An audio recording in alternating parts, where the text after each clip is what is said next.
না।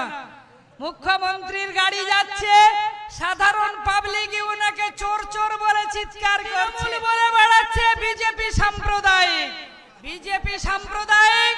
আর আপনি কি দিদিমণি, আপনি যখন বিজেপির সঙ্গে ঘর সংসার করেছিলেন তখন বিজেপি সাম্প্রদায়িক ছিল না? আপনারা জানেন যে আমাদের এই মালদা জেলা থেকে, আমাদের রাজ্য থেকে লাখ লাখ ছেলে মেয়ে, মুসলিম বাড়ির ছেলে মেয়ে পরিযায়ী শ্রমিক হিসেবে কাজ করতে যায়। উত্তরপ্রদেশ, ত্রিপুরা, আসাম, গোয়া, মহারাষ্ট্র, উত্তরাখণ্ড, রাজস্থান, ছত্তিশগড়, মধ্যপ্রদেশ, এই বিজেপি শাসিত রাজ্যগুলোতে গিয়ে কাজ করতে যায়। এখানকার মুসলিম বাড়ির ছেলে মেয়েরা, মুখ্যমন্ত্রী বলছে রাজ্যটাকে গুজরাট বানাতে দেব না।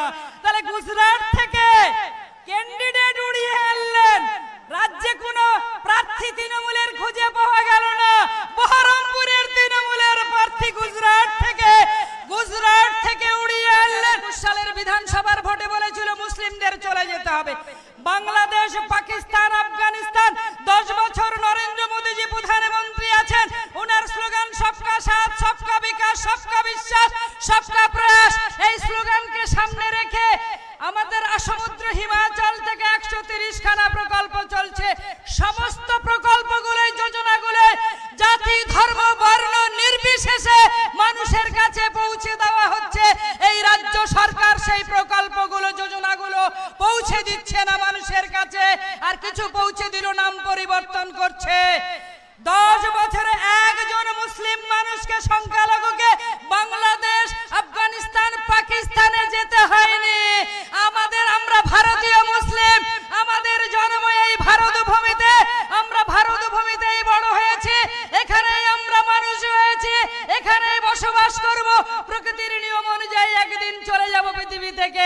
এই ভারত ভূমিতেই আমাদের কবরস্থান হবে, আমরা ভারত ভূমিতেই কবরস্থান হবে। আমাদের বাংলাদেশ, পাকিস্তান, আফগানিস্তানে যেতে হবে না। আমাদের দেশের মাননীয় প্রধানমন্ত্রী নরেন্দ্র মোদীজি, তিনি শুধু আমাদের দেশের প্রধানমন্ত্রী নন, তিনি ইতিমধ্যেই বিশ্বের 1 নম্বর নেতা। আমাদের ইসলামিক বিশ্বের 6খানা ইসলামিক কান্ট্রি আমাদের দেশের প্রধানমন্ত্রীকে তাদের দেশের সর্বোচ্চ অ্যাওয়ার্ড দিয়েছেন। আমাকে নরেন্দ্র মোদীজি পাঠিয়েছিলেন, আমি মক্কায় গেছিলাম, আমি মদিনায় গেছিলাম, যেখানে হযরত মুহাম্মদ জন্মেছিলেন এবং যেখানে তার মৃত্যু হয়েছিল। বলে ছোটবেলায় আমি স্বপ্ন দেখতাম নবী আছেন, কানে শুনি, চোখে দেখলাম না, মন করে এই উড়িয়ে যেতাম সোনার মদিনা।